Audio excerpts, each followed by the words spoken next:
A continuación vamos a usar nuestra fuente de alimentación, una regleta de inserción de componentes y algunos de estos componentes para poner en práctica todo lo que hemos visto anteriormente. Vamos a usar unos cables que hemos construido previamente para llevar la tensión desde las bornas de salida de nuestra fuente a nuestro circuito. Es conveniente usar cables del mismo color que las bornas para evitar confusiones. Recordemos que el montaje del circuito y las conexiones deben de realizarse con la fuente apagada para evitar cortocircuitos. Una vez montado el circuito y conectados los cables mediante los cocodrilos correspondientes, sí encendemos la fuente de alimentación. Recordemos que la fuente de alimentación que hemos usado, la de la izquierda, tiene un mando de voltaje para fijar la tensión que nos conviene, en este caso 10 voltios, y un mando de intensidad, que en principio debe estar girado completamente hacia la derecha. Veamos qué sucede si lo giramos poco a poco hacia la izquierda. Al principio no sucede nada, pero vemos que si el límite de intensidad es muy bajo, la tensión cae y no es la que pide el mando de voltaje. Eso se debe a que la tensión que cae ahora es la correspondiente a la intensidad máxima que circula por la resistencia que hemos conectado a la salida.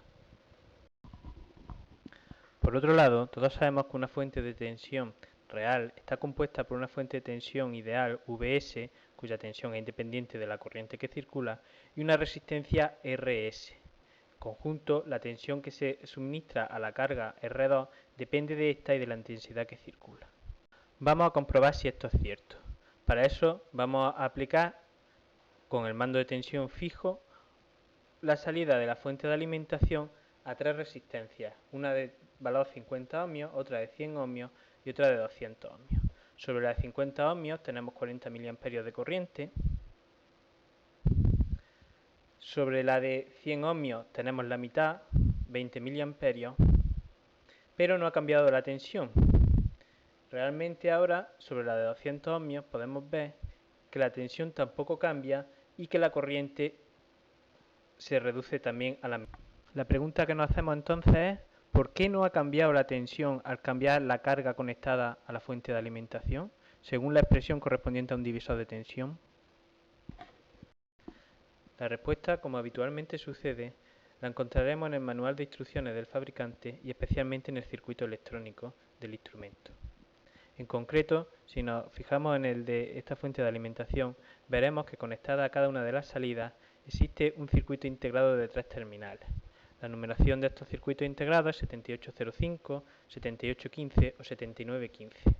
Estos circuitos electrónicos son reguladores de tensión y su misión consiste precisamente en proporcionar una tensión fija a su salida independientemente de la corriente que suministran a la carga. En la práctica, esto se traduce en que la resistencia equivalente de la fuente de tensión es prácticamente cero, es decir, es capaz de proporcionar una tensión independiente de la carga que se ponga en sus extremos. Finalmente, haremos hincapié en que mientras manipulamos nuestro circuito, debemos de mantener la fuente de alimentación apagada, con el fin de evitar cortocircuitos accidentales como el que se ha mostrado en la pantalla.